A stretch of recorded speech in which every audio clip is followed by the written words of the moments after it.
What if the voice you heard on the radio wasn't from the living? What if it was calling from the past, repeating the same chilling request over and over? This is the story of the lost call of Flight 191. And it's not a simple technical glitch. It's not just a strange occurrence, it's something far darker, something that transcends time and space. And it all begins with a normal, seemingly routine night shift at an airport control tower. Lucas, a dedicated air traffic controller, is used to the solitude of his graveyard shifts. Surrounded by monitors, the quiet hum of computers, and the rhythmic blinking of radar screens, he feels at ease despite the loneliness. He's heard the occasional radio crackle, the occasional mishap. He's been in the game long enough to know the usual glitches. But tonight, something is different. The screens before him flicker, and a strange anomaly appears. Flight 191. This flight should have been long gone, its tragic fate sealed many years ago. Yet it's on the radar, inexplicably appearing as though it's still on its route. The unease begins to grow as Lucas watches the radar closely. He knows this flight. It was the infamous disaster that shook the world years ago.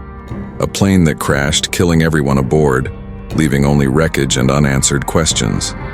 But the strangest thing happens. The plane keeps moving. Its trajectory, far too precise, far too real. It's as though the plane's shadow is stuck in the airspace, unable to leave, trapped in the same loop. Suddenly, the air traffic control tower goes silent. For a split second, the only sound is the eerie hum of the static-filled radio. Then Lucas hears it, the voice. It's faint at first, almost inaudible, but it's there, undeniable. The voice is too familiar, and it sends a chill down his spine. Flight 191, requesting clearance for landing. The voice sounds strangely calm, like it has never left, like it's trapped in the moment of that fateful flight. And what's worse, the voice belongs to him. It's Lucas's voice. Panic sets in. He checks the system. Nothing's out of place, no technical malfunction, no signs of error. But as he listens to the voice again, he realizes it's not just a radio malfunction. It's not just a mistake in the system. This is something else. Something far more sinister. The voice continues, looping in a way that shouldn't be possible. No one could have hacked the system. No one could have replicated his own voice with such accuracy. The plane is on the radar. It's coming. And then, the lights flicker, and everything goes cold. The monitors flicker in time, with the static of the radio. For a moment, Lucas wonders if he's losing his grip on reality. Could the isolation be getting to him? Or could it be that the other side is trying to reach him? A voice from the past calling from the void, breaking through time. As the radar blinks again, the airplane's position doesn't make sense. It should be far out of range, but it's right above the airport, and the voice keeps calling, requesting permission to land. It's coming, and there's nothing Lucas can do to stop it. The air is heavy in the control tower, the hum of the radio almost deafening. Lucas tries to steady his breathing, but his hands tremble as the voice plays again through the speaker. Flight 191, requesting clearance for landing. It's exactly as it was before. The same cadence, the same calmness, but this time it feels too close. His heart races. There's no way this is real. His eyes flicker to the radar. The plane hasn't moved. It's still there, hovering, as if mocking the passage of time. The date on the screen flickers and resets to November 12, 2001, the same date of the crash. His throat tightens, and a cold sweat coats his skin. He grabs the mic, his voice shaking as he tries to speak. Flight 191, please confirm your position. The static response is slow and deliberate, a sickening whisper on the other end. Clearing for landing, we're coming in. Then nothing. The radio falls silent, leaving only the sound of Lucas's erratic breathing and the low buzz of the radar, almost like it's alive. He scrambles through the control tower's old archives, rifling through old files of past flights. His mind is racing, trying to find any explanation, anything to make this nightmare stop. But as he opens one of the files, a chill runs down his spine. It's an old photograph of Flight 191, the one that went down decades ago, and he sees something new. his own face staring back at him almost like he's been there all along. His hand goes cold, trembling as he drops the photo. The truth sinks in. This isn't just a glitch. It's something far worse. A series of unnerving occurrences begin. Lucas can't shake the feeling that he's being watched. The room feels colder by the minute, the lights flickering above him, casting strange shadows on the walls. The monitors seem to flicker and glitch, displaying cryptic symbols for mere seconds. He walks around the tower, trying to get a grip, but his own reflection in the windows unnerves him. His reflection doesn't match his movements, a fraction of a second too slow, eyes looking at him from a different angle. The clock ticks, but time feels warped. The radio crackles again, and this time, Lucas hears his name. Lucas. The voice is not his own, but it's somehow familiar. His throat tightens as the voice repeats his name. Lucas, we're coming for you. Panic begins to build as he rushes to check every system again. But nothing is wrong. No technical failures, no malfunction. Everything should be normal. But it isn't. The chill in the air deepens and the shadow of the aircraft is still visible on the radar, the plane moving steadily closer, despite being impossible. Suddenly, another voice joins the chorus. This one, much more distorted. It's faint but clear enough to hear. You are part of the flight now. The message sends a ripple of fear through his body. Lucas steps back, looking at the radio, the screen, everything around him. This is no coincidence. The plane, the voice. It's as if the past is bleeding into the present and Lucas is at the center of it. His fingers are slick with sweat as he desperately tries to make sense of the situation. He reaches for his phone, his hands trembling so violently that he drops it on the floor. He picks it up, hoping for some normalcy. But as he unlocks the screen, he sees a message from an unknown number. We found you. With no time to process, the lights in the tower go out completely. The only source of illumination now is the glowing radar screen, showing the plane approaching closer than ever before. The shadows in the room seem to stretch and twist as if they have a life of their own. Suddenly, there's a sharp bang, a loud crash in the distance. Lucas's heart skips a beat as he runs to the window, the freezing cold air rushing in. A figure appears in the distance. It's hard to make out at first, but as it gets closer, Lucas's breath catches in his throat. It's a passenger, but not a living one. The figure is faded, almost transparent, its face a blur but unmistakably human. It raises its arm, pointing directly at Lucas. The shadow of the plane looms above, casting an enormous oppressive presence over the airport. Lucas feels the air thickening, suffocating him. His knees begin to give way, and for the first time, he feels the crushing weight of the supernatural. He's not alone. The figure outside points at him again, and in that instant, Lucas knows with horrifying certainty. The flight isn't just a lost memory. It's real, and it's coming for him. Suddenly, the control tower's door slams open with a deafening crash. A gust of wind rushes in, and the radar blinks erratically. The plane is almost here. Lucas takes a step back, his body frozen, his mind racing. The voice, the shadow, the passenger, it's all connected.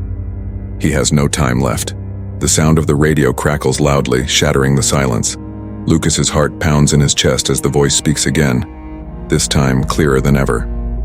We are coming in for landing. The voice is unmistakably his own, but distorted, hollow, as if it has traveled across decades to reach him.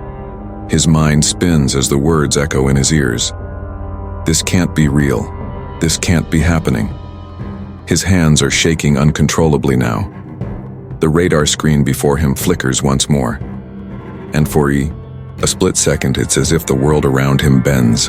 The date changes on the screen again, November 12th, 2001, and Lucas knows with terrifying certainty that something isn't just happening again. It's as if the past is now a living presence in the present. The flight, the crash, it's all coming back.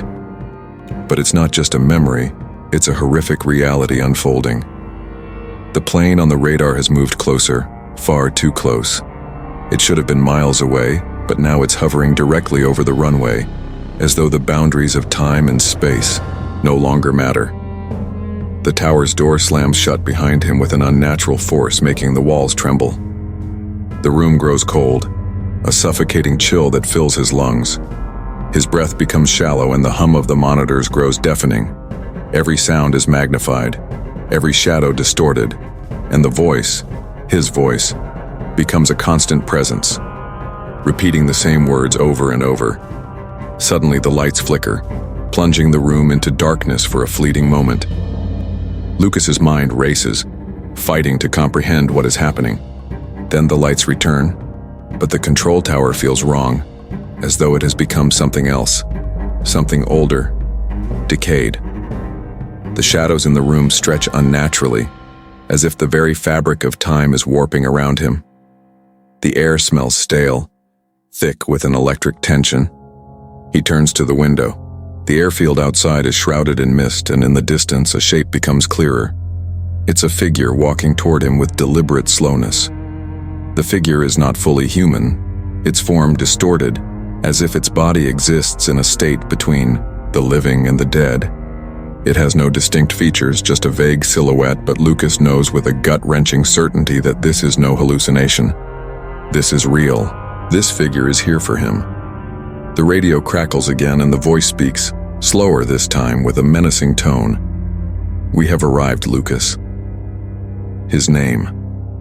The way it's spoken sends a wave of ice through his veins. The entity knows him. It is pulling him in, drawing him closer to whatever fate awaits on the other side. He tries to move, but his legs feel like lead, frozen in place by the sheer terror of what he's witnessing. He struggles to breathe, but the air feels thicker, as if it's closing in on him. As the figure approaches, Lucas reaches for the mic, his fingers numb with fear. He opens his mouth to speak, but no sound comes out. The figure is right in front of him now, its face still hidden in shadow. But in its hand, there's something, a small object, glowing faintly in the dark. It reaches toward him. Lucas steps back, his heart hammering in his chest. A sudden realization hits him. This isn't just a ghost. This isn't some glitch in the system. This is the manifestation of the plane, of the lost souls, trapped between life and death, never allowed to leave. The figure speaks again, but now its voice isn't the same. It's no longer his voice. It's a distorted chorus, 1,000 voices from the past calling out in unison. We are all part of the flight now. In a moment of sheer panic, Lucas reaches for the door, desperate to escape. But the door won't budge. His body is shaking, his breath short as the temperature drops further. The figure now stands directly in front of him, its cold hand touching his face, and he feels a coldness seep into his very soul. He can't move. He's frozen, paralyzed by the overwhelming sensation that his fate is sealed. The figure takes a step back, and Lucas watches, horrified, as it raises its hand, pointing directly at him. "You are the final passenger. Welcome aboard, Lucas." The air becomes unbearable, thick with dread. Lucas tries to scream, but the scream dies in his throat as the radar flickers one final time. The plane on the screen is no longer visible. There's nothing but static. Then the lights go out completely. The control tower is eerily quiet. The lights flicker, casting a dim glow over the room. Lucas stares at the radar, his body still frozen, his mind racing to comprehend the horrific events that just unfolded. The air feels heavy, suffocating, as if the weight of the plane's presence is pressing down on him from all sides. The figure, the voices, the plane, it all feels like a nightmare that won't let go. But as his trembling hands reach for the mic again, the room suddenly returns to normal. The eerie whispers fade, the temperature stabilizes, and the screens blink back to their normal settings. For a moment, Lucas believes it's over. The radio is silent. The radar shows only normal traffic. He takes a deep breath, trying to reassure himself that it was just a breakdown, a glitch in the system, nothing more. But the unease lingers, like a shadow he can't shake off. His fingers hover over the keys, his heart racing as he opens a new window on the control panel to check the flight logs. The screen flickers again, a new entry pops up, one he's never seen before. Flight 191, status, active. His hands freeze. The plane, the one that should have crashed years ago, is still listed. He blinks, rubbing his eyes. He's certain it was gone. He'd seen it disappear from the radar. He saw the crash records. But now it's like the flight never ended. His phone buzzes in his pocket, the sudden vibration sending a jolt of terror through his body. He reaches for it, his hands cold and stiff. A new message. It's not over. We're still here. His fingers tremble as he scrolls through the message, his breath hitching. The screen is filled with an image. A ghostly figure standing in front of an old plane, with Lucas's face blurred but unmistakable. His blood runs cold. He backs away from the screen, gripping the edge of the table. The text flickers as if typing itself, a chilling, cold realization creeping into his bones. The plane is still in the air, and it's coming back for him. He stands up quickly, his legs unsteady, the room spinning. The door to the tower creaks open and the same cold gust of wind floods the room. He turns, looking at the doorway, but there's nothing there. He's alone. Or is he? Suddenly, the phone vibrates again, pulling him back to the screen. One final message. You belong to us now. His reflection in the glass window catches his attention. His own face, but it's different. Pale, hollowed, and unfamiliar. It's not his reflection. His heart races and the walls seem to close in on him. The lights flicker one last time as the voice echoes in his ears. We are coming for you. What if the message on your phone wasn't from anyone you knew? What if it was from someone who was never supposed to contact you again? The late shift at O'Hare International Airport is typically quiet. Too quiet.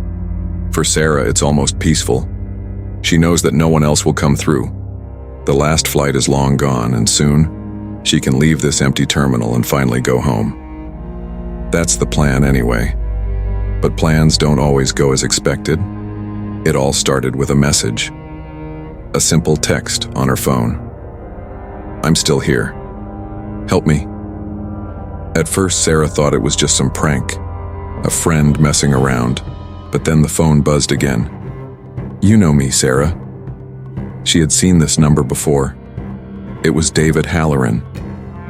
The name came back to her dark and intrusive. He had been a passenger on Flight 191, a flight that had never arrived at its destination. She hadn't thought of that name in years. The crash had happened long before she started working here, but something about this message felt wrong. Too familiar. And then the lights in the terminal flickered. Was she imagining it? The soft, flickering light above the check-in desk seemed to pulse like it had a life of its own, mimicking her heartbeat.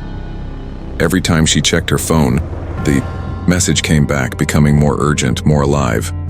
David Halloran's name appeared over and over again, as if his presence was reaching out from beyond time, a presence that shouldn't be here. Sarah glanced around, feeling her skin prickling. The terminal, so familiar just moments ago, was now stifling. The usual comforting hum of machines felt unnerving, the stillness suffocating. She tried to calm herself, reminding herself that it was probably nothing, just a glitch, a technical error, or maybe some sick joke. But then came the second message. This time it wasn't just a text. You're not alone.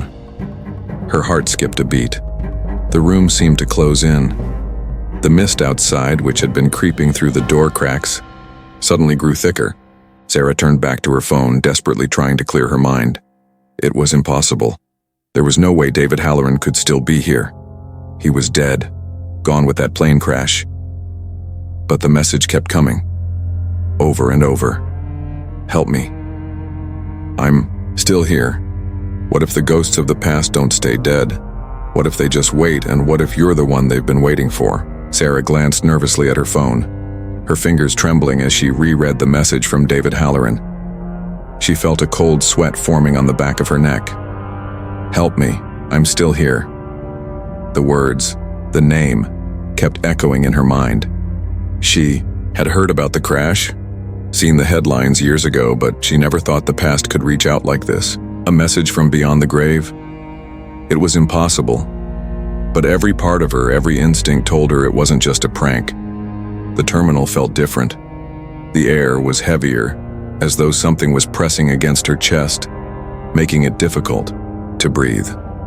The buzzing of the overhead lights grew louder, almost like they were pulsing with energy, and the faint hum of the terminal felt like the heartbeat of the building itself. She shook her head, trying to push the paranoia away. "It's just the stress, you're alone, overworked, that's all." She looked up at the clock, noticing that the minutes were crawling by. 12:47 a.m. Almost an hour since the first message. She grabbed her jacket from the back of the chair and walked over to the window, trying to shake the strange feeling that had settled over her. The night outside was dark, too dark for the usual nighttime fog that rolled in. But as she peered through the glass, she saw it creeping closer to the airport's entrance, a thick fog, rolling across the ground like a living thing. She froze. No one was supposed to be out there. The terminal was locked down for the night, the gates secured, no flights, no passengers. Suddenly, she heard the unmistakable sound of footsteps. Soft at first, but growing louder. She turned quickly, expecting to see a colleague or maintenance worker walking by, but the hallway was empty. The footsteps stopped, only to start again, closer this time. Her heart started racing. She walked toward the counter, eyes darting around the empty terminal. Where was it coming from?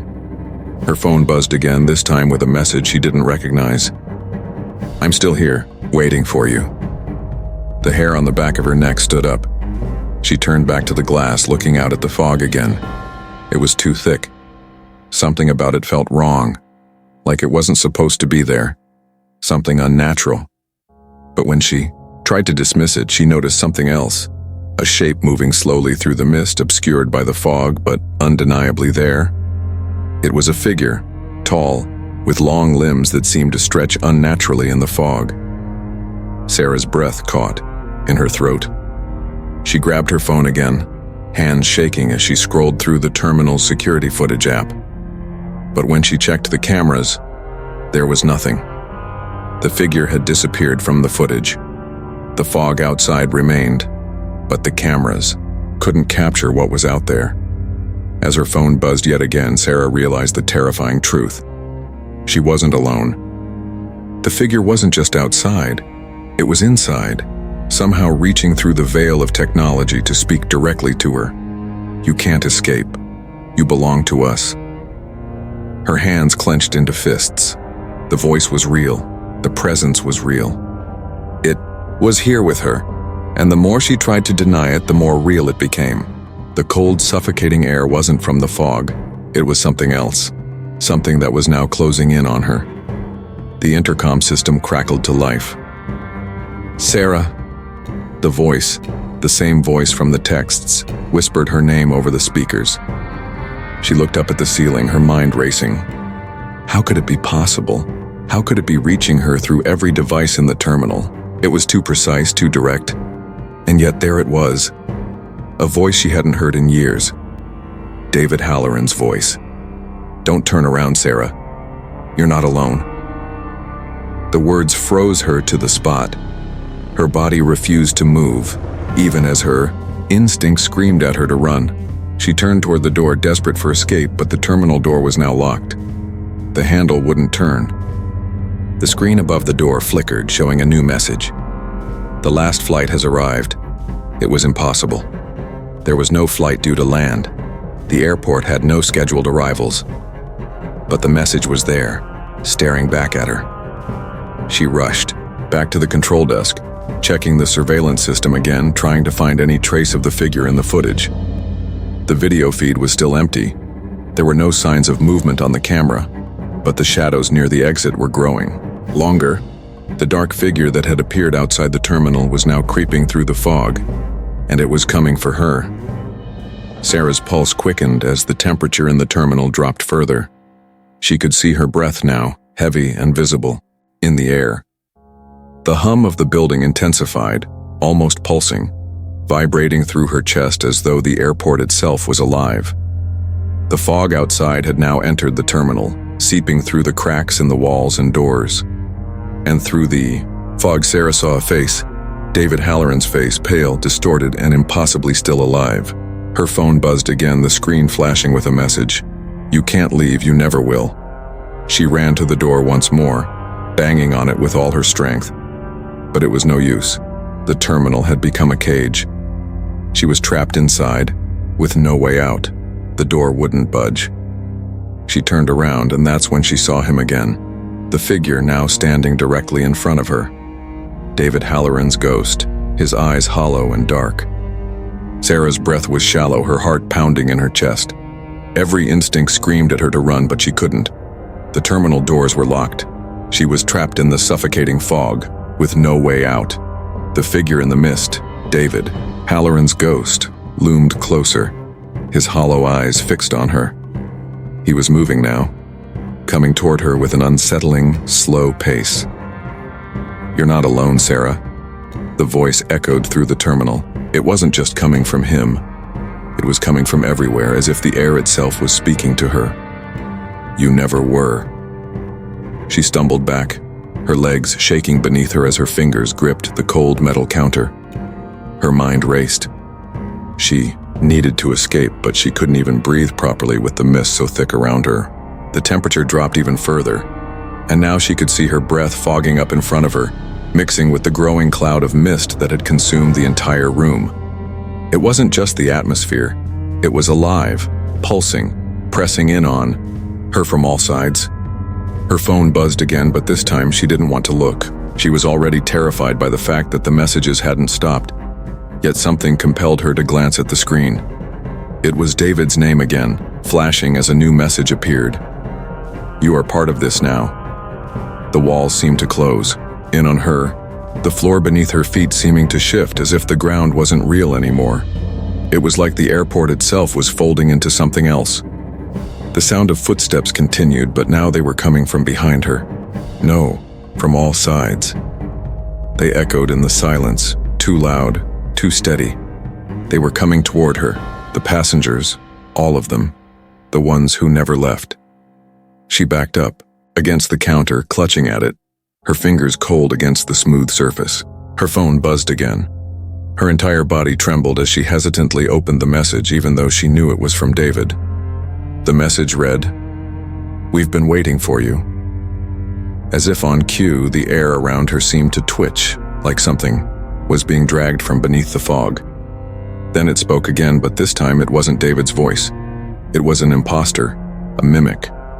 The voice was too familiar, too distorted. It was her own. "We've been waiting for you, Sarah." Her stomach dropped. The voice. It was her own voice. But how? She never spoke those words. Never said that. But she knew in the deepest part of her being. She had heard that voice before. She had heard it echoing in the dark, in the depths of her memories. "No," Sarah whispered, backing up even further as the figure that had been David Halloran moved closer, its face now illuminated by the flashing lights overhead. But it wasn't David anymore. The figure was wearing his face, but it was wrong. It was her own reflection in his eyes. The air around her thickened, the weight of it dragging her down. This wasn't real. She had to be dreaming. She had to be.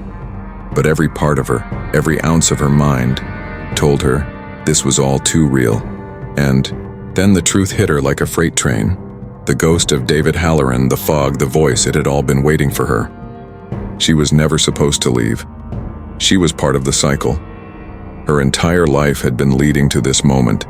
The airline, the crash, the deaths, they had all been building up to this, to her. The fog wasn't just outside, it was inside of her, inside the terminal, inside of the airport. The passengers had never left, and neither had she. No one leaves. The ground beneath her feet shifted again, and the figures began to materialize from the mist. They were the passengers, the ones who died that night. But they were still here, and they weren't just passengers. They were lost souls trapped in the fog in this place. Her breath became erratic as she tried to push herself forward, but her legs wouldn't move. She was paralyzed, her body refusing to obey. It was as if the very air was holding her in place, forcing her to watch as the passengers, now dead, closed in on her. They were waiting, just like the messages said. They weren't here to hurt her. They were here to make her one of them, and just as she thought she would lose herself in the dark mist of their collective stare, the final message blinked across her phone screen. "You belong to us now." Her heart stopped, and for the first time, Sarah understood. She wasn't a bystander. She wasn't someone who could just walk away. She had always been a part of this, a part of the past, of Flight 191. She had never really left, and neither would any of the passengers. They were all trapped here forever. Sarah stood there, unable to move, the chilling weight of her situation pressing in from all sides. The fog had settled into the terminal, consuming everything, as the lost souls of the passengers surrounded her. Their faces, once human, were now twisted, eyes hollow with an endless silent suffering. The realization sank in slowly, painfully. She had never really left. The passengers, the voices that had spoken to her, the messages, they had all been waiting for her. But the terror was not over. No, it was only just beginning. There would be no escape, no release from this twisted nightmare. The terminal, the fog, it was as if it had become part of her, a space that held her in place, like a shadow that stretched and pulled at her soul. Her thoughts raced back to the text message she had first received, the one that had set everything in motion. "I'm still here." But now it wasn't just David Halloran's voice that she heard. It was every lost soul, trapped in the same loop, their desperate voices calling out to her, pulling her deeper into the darkness. Her phone buzzed in her pocket, but this time she didn't even look at it. She already knew what it would say. The fog closed in tighter. The air grew colder, more suffocating. Her breaths came in short gasps, but they didn't reach her lungs. There was no air left to breathe. She was trapped. As Sarah turned to face the passengers, she saw something new, a reflection in the glass doors. It wasn't hers. It was someone else standing behind her. The man in the reflection was too familiar. His face was distorted, just like the others. It was David Halloran, alive in the reflection, his eyes staring straight at her. But there was a twist. His reflection didn't match his physical form. It was like he was contorting, stretching. The image wasn't his at all anymore. It was her, Sarah's face. She turned quickly, feeling the ground beneath her feet shift. The terminal felt wrong, like it was a dream, an illusion, something that wasn't quite real. She was seeing things, hearing things, feeling things that couldn't be explained. The space between the living and the dead had thinned. The figure in the reflection stepped forward. Its face was now hers. Sarah gasped, her chest tightening. Her legs buckled beneath her as she collapsed to the ground. The mist seemed to swirl, moving as if it had a mind of its own. The voices were coming from everywhere now, whispering her name. She covered her ears, but it didn't help. The voices grew louder, more insistent. The words began to morph, becoming clearer. They were calling her. "You belong to us now." The air around her thickened. She couldn't breathe. It wasn't just the fog. It was the voices, the presence. They were all around her now. Every soul trapped in the terminal had claimed her. There would be no escape. Her fate was sealed. She would be trapped with them, forever. Suddenly, the lights flickered. The hum of the terminal started to return to normal, as if the space had exhaled. But as Sarah looked up at the monitors, she saw that the messages hadn't stopped. They were still there, repeating themselves endlessly. "You belong to us now." The terminal was alive with the whispers, growing louder, becoming too real. And when Sarah closed her eyes, she realized with a sickening certainty that she would never wake up from this nightmare. The ghosts, the passengers, were never leaving, and neither was she. What if the voice in your headset wasn't just static, but a desperate plea for help from someone who had been dead for decades? Imagine you're sitting alone in a dark control tower. The only sounds the hum of the equipment and the occasional crackle from the radio, when suddenly a voice cuts through the silence. a voice that's been silenced for years. This isn't just a glitch in the system. This is something far more terrifying, something that can't be explained by technology. Daniel Vasquez had worked as an air traffic controller for over a decade. He had dealt with emergencies, mechanical failures, and the occasional malfunction in the system. But this was different. There was something about that voice, something he couldn't shake. It was the middle of the night, the air outside thick with fog. Daniel was in the control tower of Chicago's O'Hare International Airport, a massive complex that felt empty during the off hours. The quiet hours between flights were supposed to be the easiest part of the shift. He was alone, aside from his colleague Eric, who was working the radar. It should have been a calm night. But then it happened. The radio, which had been silent for hours, suddenly crackled to life. At first, Daniel thought it was just interference, a minor glitch that could be easily fixed. But the voice was clear, urgent, and desperate, requesting permission to land like we've lost an engine. Daniel froze. He knew that voice. It was the same voice from the recordings, the voice of the pilot from Flight 191, a flight that had crashed years ago, killing everyone aboard. The flight had never made it to its destination, the aircraft going down minutes after takeoff. But now, that voice, the same voice, was calling out for help, asking to land, impossibly alive. He glanced at the radar. The plane wasn't there. There was no sign of a flight coming in, no aircraft on the system's tracking. It couldn't be real. The radar showed nothing. But still, the voice persisted, coming through the static with an eerie sense of urgency. Daniel scrambled to check the air traffic control system, his fingers shaking as he pulled up the logs and data. He couldn't explain it. There was no reason for the voice to be there. He checked the systems again, the data scrolling across his monitor, but there was no flight due for landing at this time. Yet the voice came through again, clearer this time, still asking for help. "We're losing control, we need help now." Daniel's heart raced as he stared at the screen. This couldn't be happening. How could the plane still be out there 40 years later, when it had crashed long ago? The air felt heavier, suffocating, and the chill that had crept into the tower felt unnatural. Something was wrong, something he couldn't explain. The voice continued, each plea more desperate than the last. It felt as though it was coming closer, echoing from somewhere beyond time, like a message that was never meant to be heard. The system beeped again, and Daniel watched as a dot appeared on the radar just for a split second, but it shouldn't have been there. There were no flights scheduled at this hour, yet the dot lingered, moving across the map in the exact path Flight 191 had taken before it crashed. Was he losing his mind? Or was there something far more sinister at play? Something that was trying to cross into the present, something that had never really left.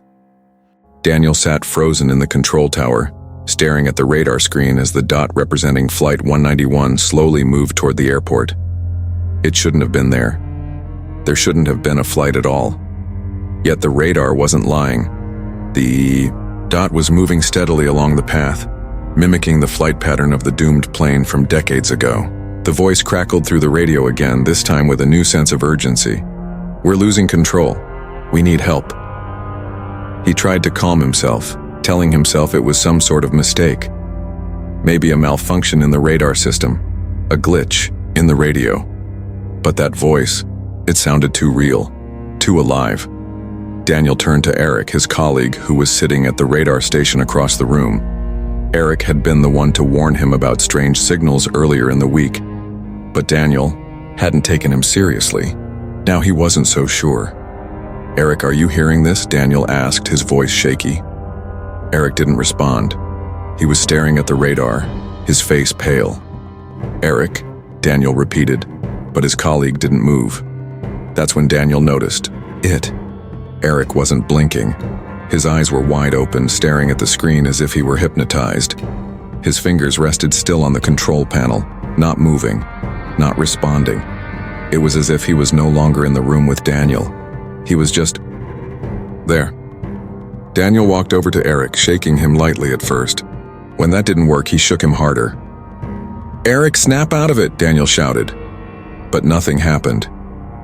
Eric didn't blink. His eyes remained wide, unseeing. Suddenly, the lights in the tower flickered. The hum of the equipment grew louder, and the air around Daniel became thicker, as if it was charged with static. He felt a pressure building in his chest. Something was wrong. Something was happening, and he couldn't explain it. He turned back to the radio, trying to maintain his focus. The voice continued, clearer now, more urgent. "We've lost an engine. We can't hold on much longer. Please help." But as Daniel went to speak into the mic, a strange, static hum overtook his voice. The sound was deafening, overwhelming, and when it subsided, the radio went silent. He hit the controls, trying to get it back, but nothing responded. Suddenly, the radar blip on the screen vanished. The system was completely shut down. The terminal, once filled with the sound of machinery, now stood in eerie silence. Daniel stood motionless. What the hell was happening? The voice was still in his mind, echoing in his thoughts. He turned back to Eric. His colleague was still staring at the screen, unblinking, but now Daniel noticed something else. Eric's eyes had shifted, his pupils now black. Something was deeply wrong. It wasn't just the radio malfunctioning. It was something far more sinister. In a blind panic, Daniel reached for the emergency override controls. He slammed his hand down, but the whole tower shook. The ground vibrated beneath his feet, and he could hear the faint sound of footsteps echoing from the hallway. Was someone else in the tower with him? The building was empty. He knew it was. No one should be here. But the footsteps grew louder, closer. He couldn't move. His legs felt like they were glued to the floor, paralyzed by the growing dread. Then the doors of the tower, the ones that had always been locked for security, creaked open slowly.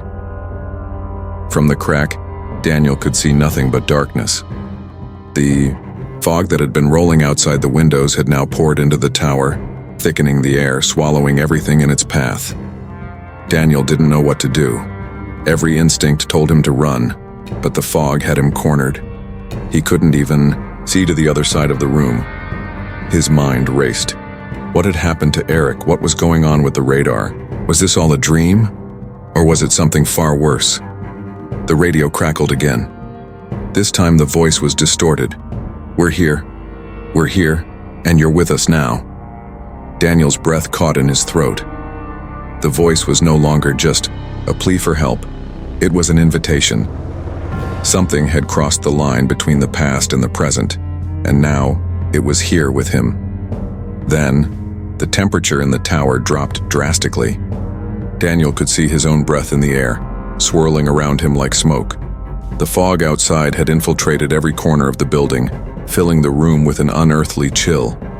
The lights above flickered once more, and in the dim light, Daniel saw something, a shadow moving in the fog. A figure. It was standing just a few feet away. The figure was tall, its form warped by the mist. Daniel couldn't make out its features, but he could feel its eyes on him.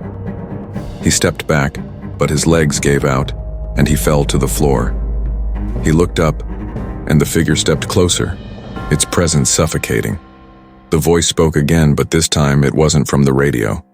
It was in the room with him. "You knew we would find you." The figure raised its hand, and the air around Daniel grew colder still. Every part of him screamed to escape, to get away from whatever it was that had crossed over from the past into the present. But there was no escape. "You'll never leave. You belong to us now." And then, just as quickly as it had appeared, the figure vanished into the mist, leaving Daniel alone in the silence of the tower, trapped in an unholy limbo between life and death. Daniel's breath came in sharp, shallow gasps as the shadowy figure in the mist loomed closer, its distorted form now fully visible, barely human. It wasn't just a figure. It was an echo, the twisted remnants of Flight 191, its passengers, and its doomed fate all trapped in the fog with him. The voice, once so distant, now seemed to surround him, closing in from every direction. The temperature in the control tower plummeted, and the suffocating silence was broken only by the faint, eerie hum of static from the broken radio.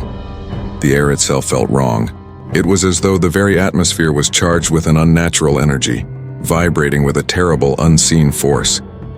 Daniel felt his heart race, his instincts screaming at him to flee, but there was nowhere to go. The fog had consumed the tower. There was no exit, no escape. He was trapped. The figure, now standing directly before him, stepped closer with an eerie slowness, each movement deliberate, like it was savoring the moment. "You can't escape. You belong to us now." The words were spoken not just through the figure's mouth but through the air itself, as though the very essence of the words had been woven into the walls of the control tower, into the fog. The voice was no longer just a plea for help. It was a command, a declaration of ownership. Daniel's hands trembled as he reached for the emergency override system, praying that something, anything, would work. His fingers hovered over the buttons, but the moment he touched the panel, the entire system glitched. Screens flickered and then went dark. The radar was useless. The lights dimmed, casting long, ghostly shadows across the room. The figure in the mist was not alone anymore. More shapes materialized in the fog, some human, others more like twisted versions of the people they once were. He could hear their whispers now, the passengers of Flight 191, their voices all blending into one collective scream of torment. And amidst the whispers there was one voice that stood out, the voice that had first called out to him over the radio. The voice of the pilot. "We're still here, and you're with us now." The realization hit Daniel like a physical blow. The voices, the fog, the figure, it was all connected. He wasn't dealing with some anomaly. He wasn't trapped in a nightmare. This was real. The spirits of the passengers were not just haunting the airspace. They were calling him. They had been waiting for him, and now they had him. He tried to scream, but no sound escaped his throat. The figure reached out with outstretched hands, its face now twisted in an expression of pure malice. The darkness behind its eyes seemed to pull at Daniel's soul, drawing him into the void.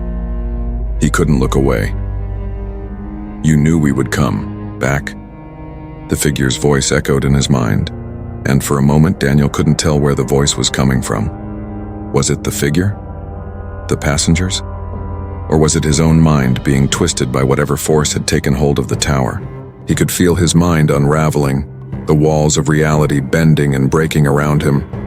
Suddenly, the ground beneath him shook violently, and the walls of the control tower warped, as though the entire building was being sucked into the fog, swallowed by the invisible void that now surrounded him.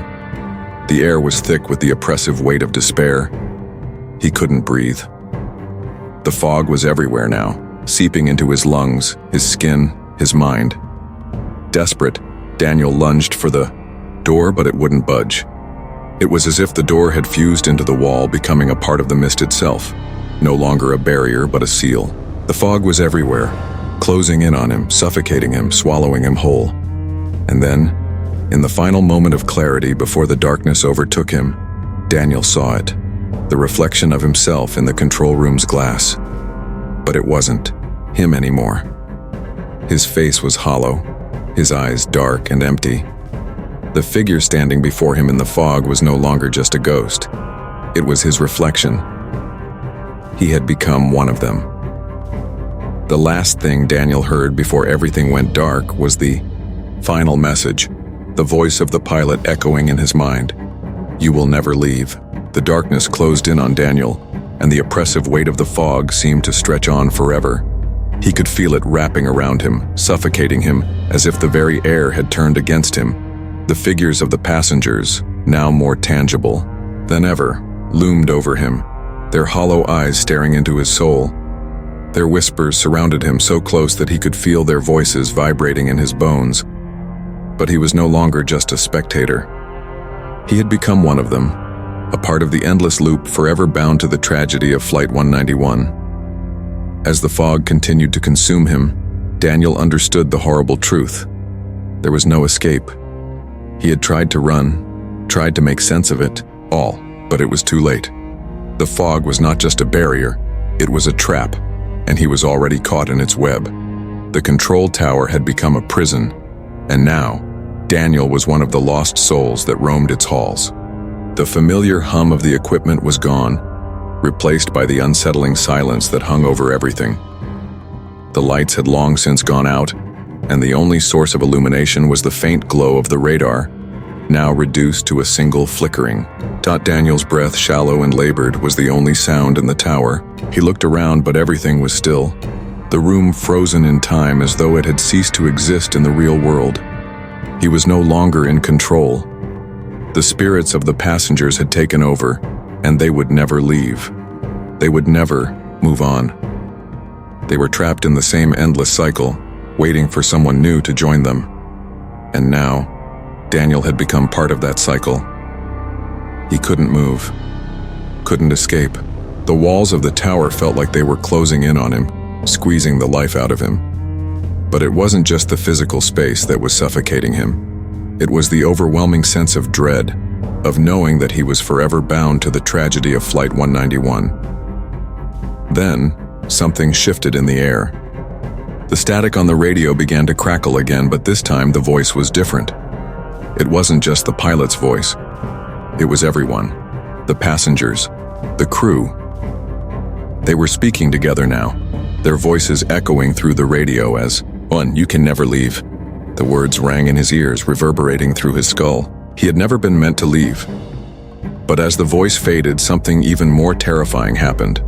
The room, the fog, the walls, all of it began to dissolve. The control tower, the airport, and even time itself seemed to blur, fading into something darker, something older. The figures of the passengers were still there, their eyes watching him, waiting. Daniel's last thought before everything went dark was a horrifying realization. He was not just a part of the building.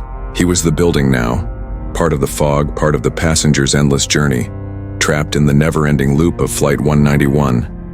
There would be no rescue, no salvation. The cycle would repeat forever. As Daniel's mind slipped away into the darkness, he could almost hear the final message in his head. "We are waiting for you." What if a piece of luggage arrived at an airport, but the passenger was never on board? What if the tag on that luggage displayed a date that hadn't happened yet? A date so impossible, it couldn't exist in time. In the sterile, dimly lit, lost and found department of O'Hare International Airport, Amelia Williams felt the weight of her monotonous night shift press on her shoulders.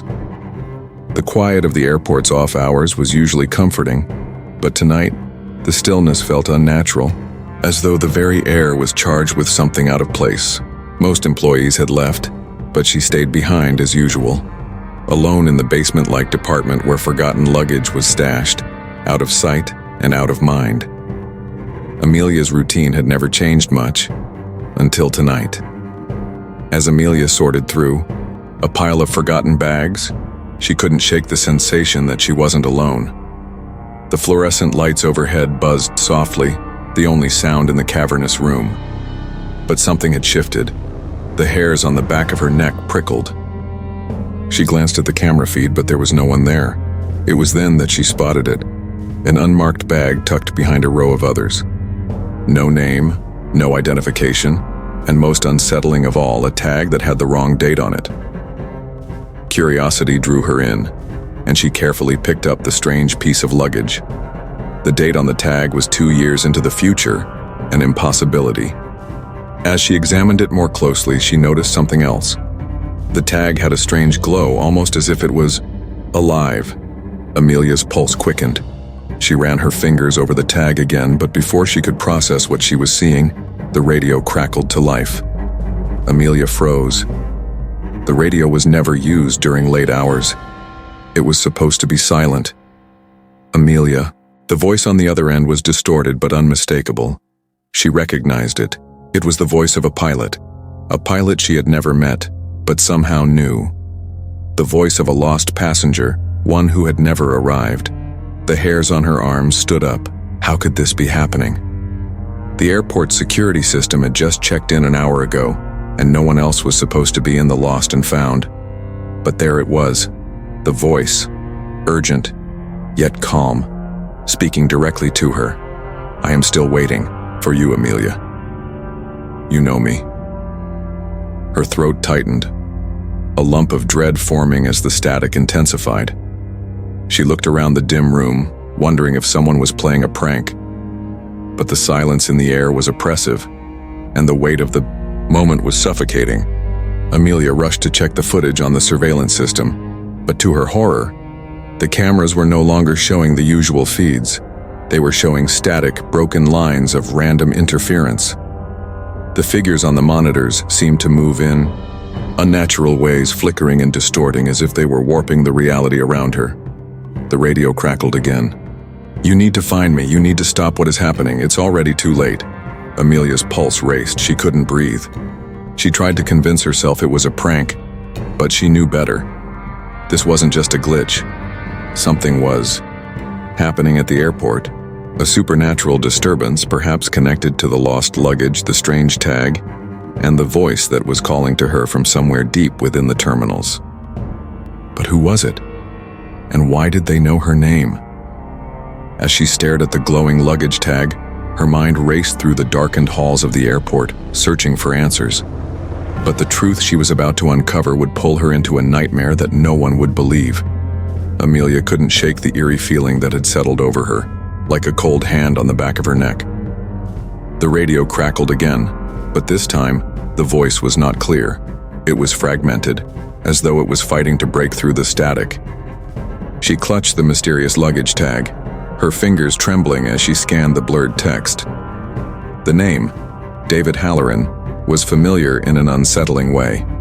The voice on the radio, though distorted, seemed to recognize her, as though it had been waiting for her to find this tag. The airport, normally a place of security and routine, now felt like a trap, a place where something unseen was watching her.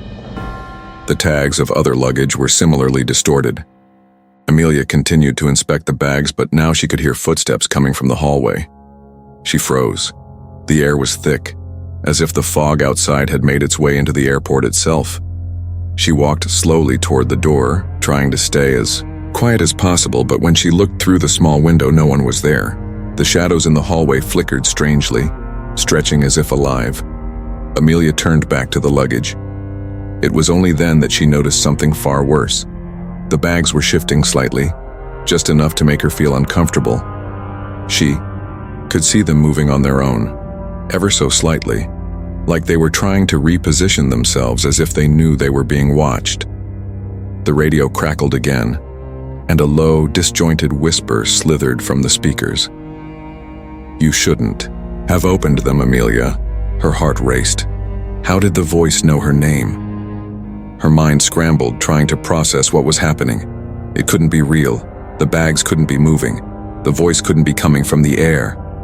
The static was too much, too unnatural. Amelia stumbled back from the bags, her hand brushing against a pile of unmarked luggage. One of the bags fell off the shelf, hitting the floor with a dull thud. As the sound reverberated through the department, the lights flickered. The room plunged into darkness, only to be lit by the emergency exit lights, casting long, wavering shadows across the room. Amelia's pulse quickened. She felt trapped, as though the room was shrinking around her. And then, in the faint light, she saw something. A figure. At first, she thought it was another employee. But when the figure didn't move, she realized it was too still. It wasn't a person at all. It was a shadow, not cast by any object, just hanging in the corner of the room, watching her. Her skin prickled.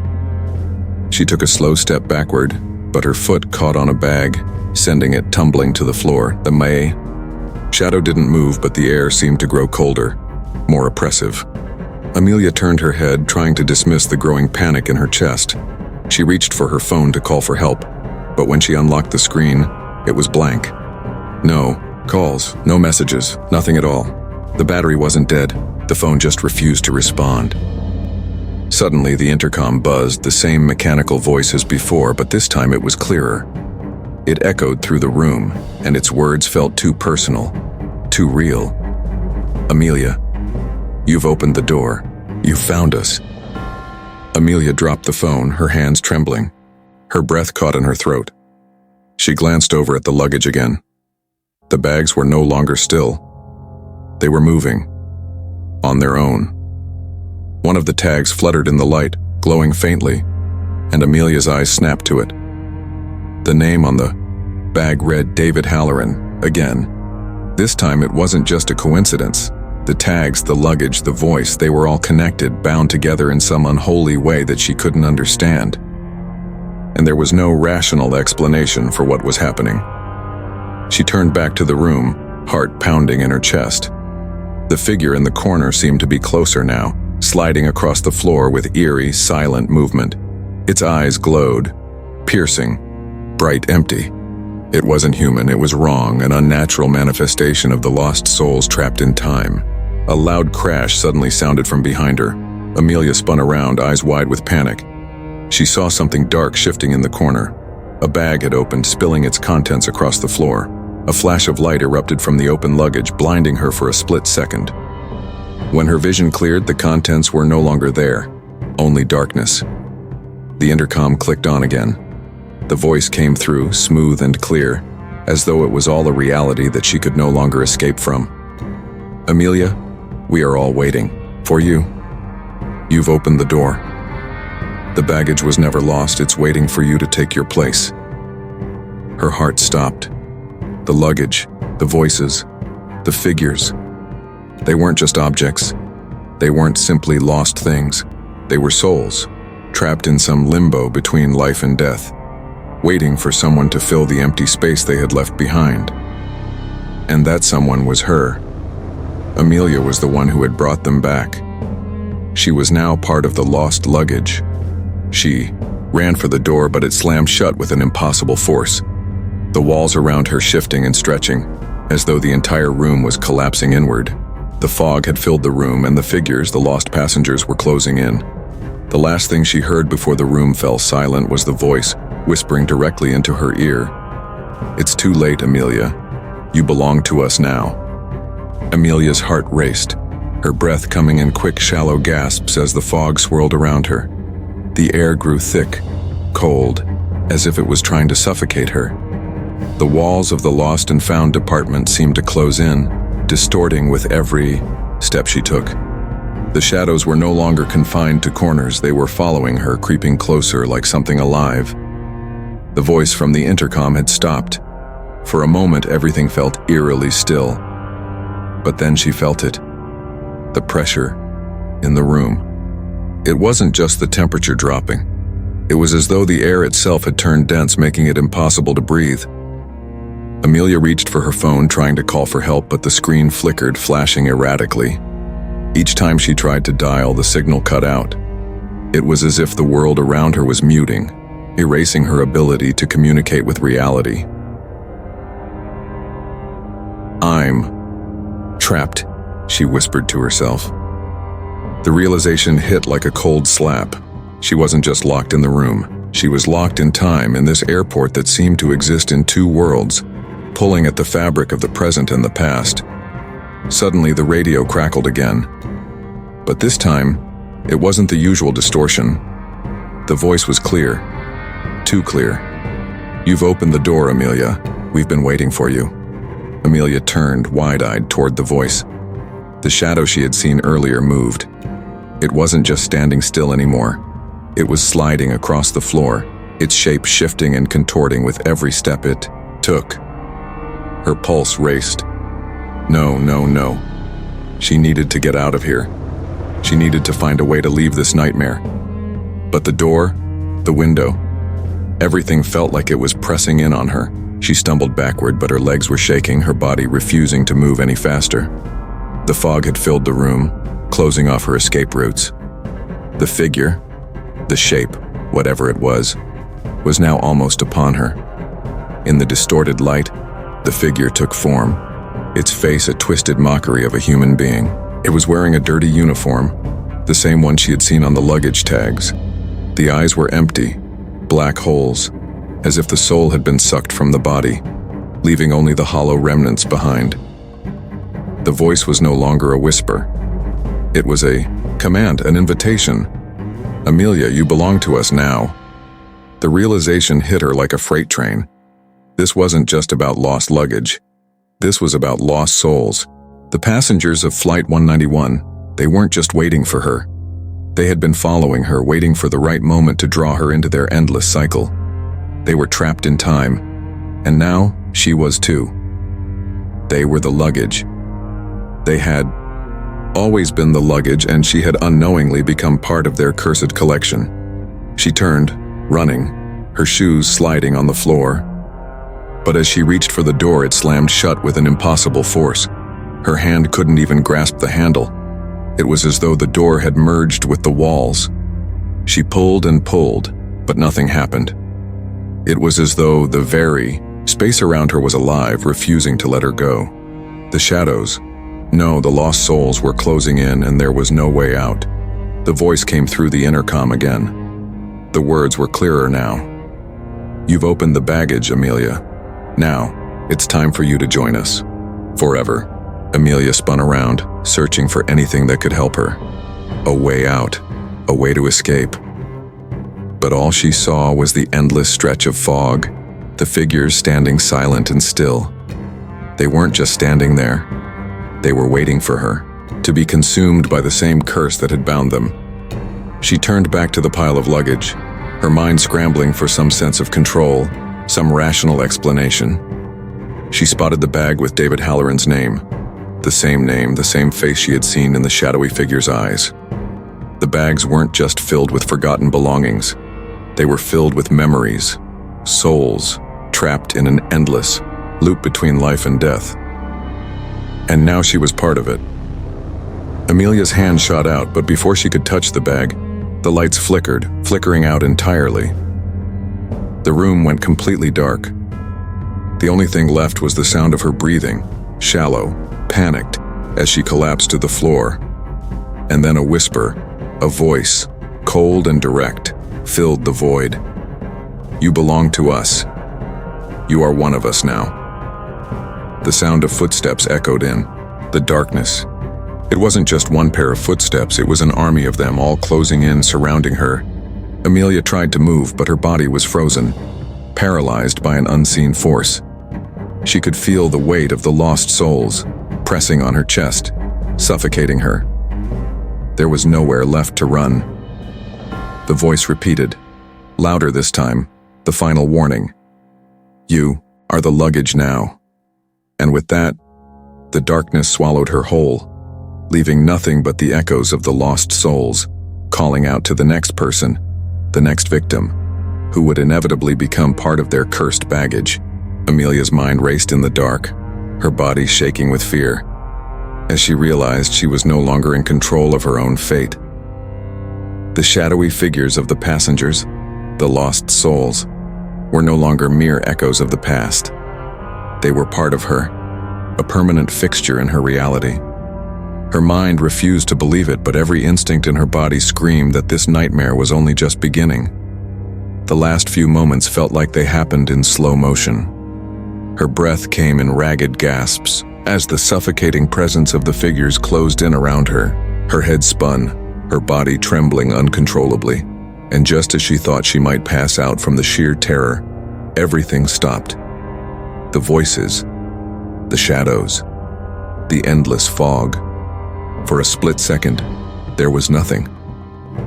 Amelia opened her eyes, her body stiff from the tension, only to find herself back in the lost and found department, standing among the luggage.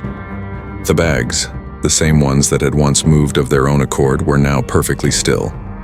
The voices, the whispering echoes of the passengers, had quieted, leaving only an oppressive silence in their wake. She looked around, her heart pounding in her chest, and wondered if it had all been a nightmare. But as she tried to take a step, she noticed something chilling. Her hands, her fingers, were no longer her own. They were distorted, almost as if they were melting, slipping through the air like they were part of the room itself. The luggage tags fluttered in the breeze, each one now connected to her as though they had been fused with her very essence. The names, David Halloran, Amelia Williams, they weren't just written on the tags, they were etched into her skin. Amelia reached for the door again, her hands struggling to grasp the handle, but the room seemed to shift. It wasn't like before. The walls weren't closing in on her. This time, the room had become her prison. The air felt heavier, pressing down on her, and she could no longer move freely. It was as if the space itself had changed, and she had no longer been part of the world outside. She wasn't just in the lost and found department anymore. She was trapped in time, the same twisted loop that had claimed the souls of Flight 191. Then, the intercom crackled one last time, the voice cold and distant but strangely calm. "You thought you could escape, Amelia. You can never leave. You belong to us now." Amelia froze, the words sinking into her mind like a cold shard of ice. She had hoped, prayed, that it was over. But it wasn't. She wasn't just part of the airport anymore. She was part of the lost luggage, part of the endless cycle of souls that had been discarded and forgotten. Suddenly, she heard footsteps, soft at first, then growing louder, as though someone, or something, was approaching.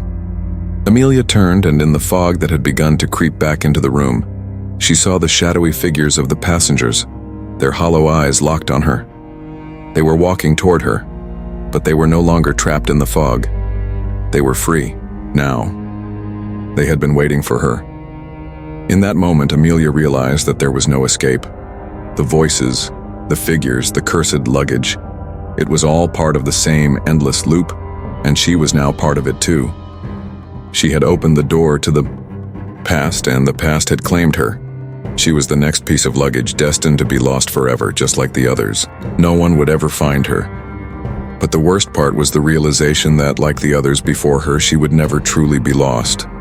She would wander the halls of the airport for eternity, her soul trapped in the luggage, waiting for the next person to come along to find the tag that held her name. And when they did, she would become part of their journey too. As the figures surrounded her, her last thought was a chilling one. "I am part of the baggage now." What if you looked up at the clock and realized it had rewound? Not just a minute or two, but hours, or worse, an entire day. What if time itself wasn't as fixed as you thought? For Tony Collins, a security worker at JFK Airport, this wasn't a thought. It was his reality. It started slowly, almost imperceptibly. A glitch here, a strange occurrence there. But when the clocks began to reverse, he realized he wasn't just witnessing a technical malfunction. Something far darker was at play. Something that defied the laws of reality and time itself. Tony had been working the night shifts at JFK for years. The long hours were always quiet, the endless hum of digital screens and airport machinery his only company. He had always found comfort in the airport's routine, the predictable cycle of planes coming and going, the monotonous drone of announcements over the PA system. But lately, there was a shift in the air, a tension he couldn't explain. It wasn't the usual dread that came from the silence of a late shift. No, this was something deeper, something watching. The first sign came on a particularly late evening when Tony glanced up at the time clock on the monitor, expecting to see the usual hour nearing midnight. But the display read something different. An impossible date. November 12th, 2001. Tony's breath hitched. That was the date of Flight 587's crash, an event that had been burned into the city's memory. But how? He quickly checked his phone. November 12th was weeks away. This couldn't be right. His instincts kicked in, pushing him to dig deeper. He checked the flight schedule. Everything seemed normal, but the date, the time, were all wrong. It wasn't just the dates on the monitors. Something in the air had changed. The usual buzz of the airport was gone, replaced by a subtle hum, like a frequency being transmitted just beyond the range of his hearing. His fingers twitched with unease, reaching for his phone to check for updates. But his screen flickered. When he touched it, only displaying a single line of distorted text. November 12th, 2001, Flight 587. His heart raced. This wasn't a coincidence. The sensation of being watched became overwhelming. Every screen, every blinking light, every shadow in the corners of the room seemed to pull him deeper into this strange, looping nightmare. And when he turned to the monitors again, he saw the unthinkable. Flight 587, the same doomed flight, was listed as arriving in real time. How could that be? It was impossible. It had crashed years ago, leaving behind only memories. But there it was, listed like any regular flight. Tony's mind swirled with confusion and fear. Was the airport haunted? Was this some sort of psychological breakdown brought on by too many long hours in the dark? Or was there something more? A presence that defied explanation? A supernatural force manipulating time itself? He tried to leave, but the doors to the security office wouldn't open. They were locked. He tried again, slamming his fist against the glass, but the doors remained frozen in place. His phone vibrated, pulling him from his thoughts. He looked at the screen again, only this time the message was clear. You're already part of it. Time doesn't exist anymore. Tony sat at the security desk trying to make sense of the impossible situation. He stared at the flight schedule again, but the time on the monitor had not changed. Flight 587. It was still there, scheduled as though it was going to depart the next morning. The date, however, continued to flash November 12, 2001, an hour before the crash. He had to be dreaming. Or maybe it was a glitch in the system. Tony quickly shook his head. No, this was real. The sense of unease that had settled in his chest grew heavier by the minute. As the quiet hum of the airport machines droned on in the background, it felt as if the airport itself were watching him, waiting for him to make a decision. Should he call for help, or try to figure this out on his own? But every time he picked up his phone, the screens flickered, warping in front of him. He checked the security cameras again, but they showed no live footage, only frozen frames of passengers standing in place, locked in some unseen moment of time. Tony decided to leave the security room, his mind racing. He could feel the weight of the building around him, like the walls were closing in, making every step harder than the last. The hallways were dark, the usual buzz of activity muted, as if the airport itself were holding its breath. As he passed the terminal, he heard the sound of footsteps, a slow, deliberate sound that seemed to follow him. Tony turned, but no one was there. The sound stopped as abruptly as it had started, but his skin crawled. He quickened his pace, but when he reached the main control center, the door wouldn't budge. It was locked. Odd, he thought. It wasn't supposed to be locked. He tried to override the system, but the computer screen greeted him with another error. The security system was down. The monitors flickered, and once again, the time on the clock flashed back to November 12, 2001. Panic began to creep into Tony's mind. The events of the last few hours, his unexplainable encounter with the video footage, the glitchy monitors, and the strange shadows he felt were following him, didn't make sense. He was starting to doubt his own sanity. Was he losing his mind, or had something truly supernatural taken root here in the heart of JFK? He walked down the corridor, trying to shake off the feeling that something was watching him, just out of sight. He reached the main terminal, the lights overhead flickering as he stepped inside. The usual hum of announcements and movement was absent. It was quiet, too quiet. The baggage claim area was deserted, but as he looked closer, he noticed a figure standing still near the carousel. The figure was facing away from him, but Tony recognized the clothing. A flight attendant uniform, exactly like the ones worn by attendants of Flight 587. His heart raced, and he moved closer. But as he reached the carousel, the figure was gone. Nothing was there. Tony felt a growing tension in his chest, as if the air around him was thickening, becoming harder to breathe. Every corner of the terminal seemed to hold a hidden presence, a weight that pressed against him from every direction. He walked deeper into the terminal, feeling as though he were being pulled towards something, a place he didn't want to go. It felt like the airport had become a maze, each hallway shifting and changing around him. The architecture, once so familiar, now seemed foreign, as if it didn't belong. Suddenly, the overhead speakers crackled to life with a chilling electronic hum. The voice that came through wasn't a human voice. It was distorted, mechanical, and yet unmistakable. Tony, you are already here. You've always been here. The words sank into his bones like an icy dagger. Tony turned sharply, expecting to see someone behind him, but the terminal was empty again.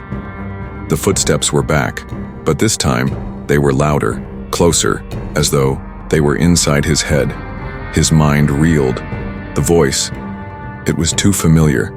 Was it someone who knew him? Or worse, someone who knew what he had seen? He stumbled back into the control room, his mind racing to comprehend what was happening. The air seemed to thicken again, and the monitors blinked erratically before flashing the same message on every screen. "You can't run, Tony, it's too late." Tony's heart skipped a beat. The words on the screen weren't a malfunction, they were directed at him. The terror he felt was overwhelming, but there was no time to react. The clocks on the walls had reset once again, back to the exact time of the Flight 587 crash. The terminal seemed to shift. It wasn't just the clocks that were out of sync. The entire airport was frozen in time, stuck on that one day, November 12, 2001. The day the crash happened. The plane. The tragedy. And now, Tony was part of it. The baggage carousel started moving. Slowly, then faster, as if driven by some unseen force. Tony's hands shook as he stepped closer. He could see a bag, one of the bags from the crash, spinning on the carousel. As he reached out to grab it, a flash of light filled the terminal, blinding him for a moment. When the light faded, he was no longer standing at the carousel. He was standing outside the terminal, looking up at the sky, and in the distance, he saw Flight 587. But this time, it wasn't just a memory. It was real, coming toward him, as if it were still in the air. Tony's breath caught in his throat as the plane grew closer, its engines roaring in his ears. It was coming for him.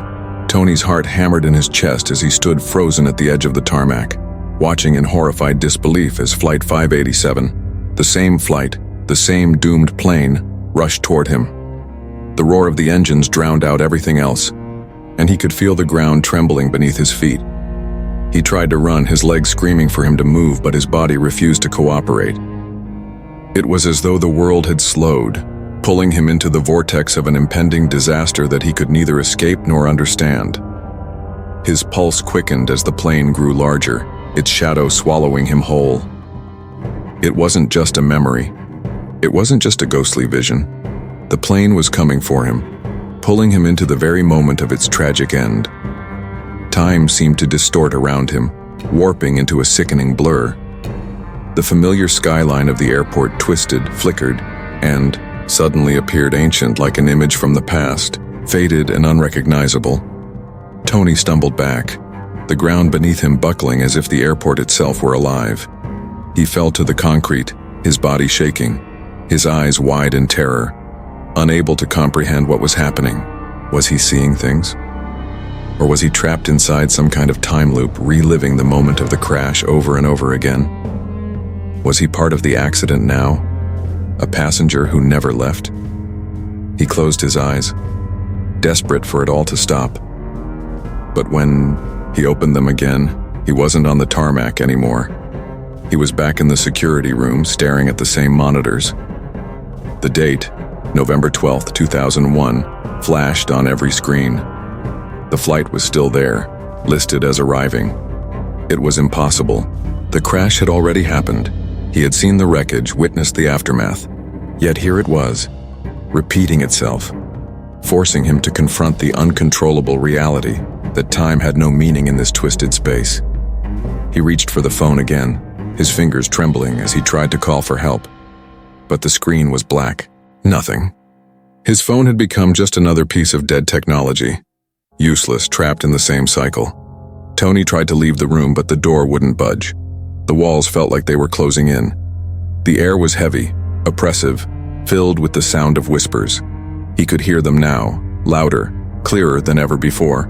Voices of the passengers trapped in time, their screams echoing in the halls. "You can't escape." The voice was distorted, but it was unmistakable. It was his own voice coming through the intercom. His eyes widened. This was no longer just an unsettling glitch in the system. The airport had taken hold of him. It was drawing him into its nightmare, pulling him back to the moment of the crash where he would remain forever. He had crossed into a reality where time didn't exist, a place where the past, present, and future collided. His mind raced. He couldn't stay here. He couldn't be trapped in this endless loop.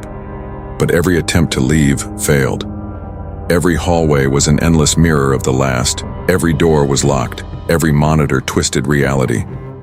The shadows in the corners of the room began to take form, figures emerging, passengers from Flight 587. Their faces were blank, their eyes hollow, but their voices, the same voices from the recordings, from the whispers, were calling out to him.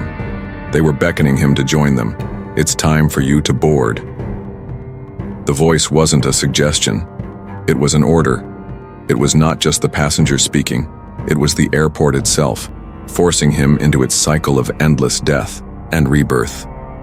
Tony tried to turn away, but the shadows closed in, grabbing him, pulling him toward the center of the terminal. The room blurred again, the floor shifting beneath him. And suddenly he wasn't standing in the control room anymore. He was standing in the terminal, surrounded by the passengers, who were no longer faceless figures. Their faces were distorted, twisted in pain and confusion like they had been ripped out of time. Their eyes were empty, but there was a faint glimmer, recognition in their gaze. They weren't dead. Not yet. They were still trapped, like him, waiting for the cycle to reset, waiting for someone else to join them. You can't escape, Tony. The voice was clearer now, and this time he understood it fully. He wasn't just trapped in a time loop. He was part of it. Part of their tragic end. He had crossed into the realm where past tragedies bled into the present, where the souls of the lost were pulled into the endless tangle of time, and now he was one of them. The passengers moved closer, the darkness swirling around them like a storm, a black void that consumed everything in its path. His body screamed to move, to break free, but the shadows held him firm. He felt himself being drawn into the dark mass of figures, the edges of his vision blurring as they swallowed him whole. The last thing he heard before the darkness consumed him was a voice. His own voice, distorted, broken, saying one final thing. You were always meant to be here. Tony's body felt numb, his mind spiraling as he stood in the cold darkness, unable to escape the twisted reality that had consumed him. Time had swallowed him whole, pulling him into a loop he couldn't escape. But there was a fleeting moment, a split second, when the chaos stopped. The distorted figures, the flickering lights, the overwhelming sense of dread, they were all gone. The air felt still again, and the world around him seemed to reset, as if it had never been touched by the horror that had taken place. Tony blinked, and for a moment, he thought he might be free. Everything was silent. The airport was quiet again, just as it had been at the start of his shift. The clocks on the wall read the correct time. His phone was working, no longer flickering with strange messages. The air felt normal. It seemed as though the twisted events had been nothing more than a fevered nightmare, a hallucination brought on by too much time spent in isolation. But then, his phone vibrated, and the screen lit up with a single message. You can't leave. You belong to us now. His breath caught in his throat. This wasn't a glitch, this was real. He wasn't free. His heart pounded as he stared at the screen, the words seeping into his mind like poison. The terminal was the same, but Tony wasn't. He wasn't the same person who had walked in that morning, feeling the same mundane fears and frustrations of his job. No. Now he had crossed into something else, something unnatural.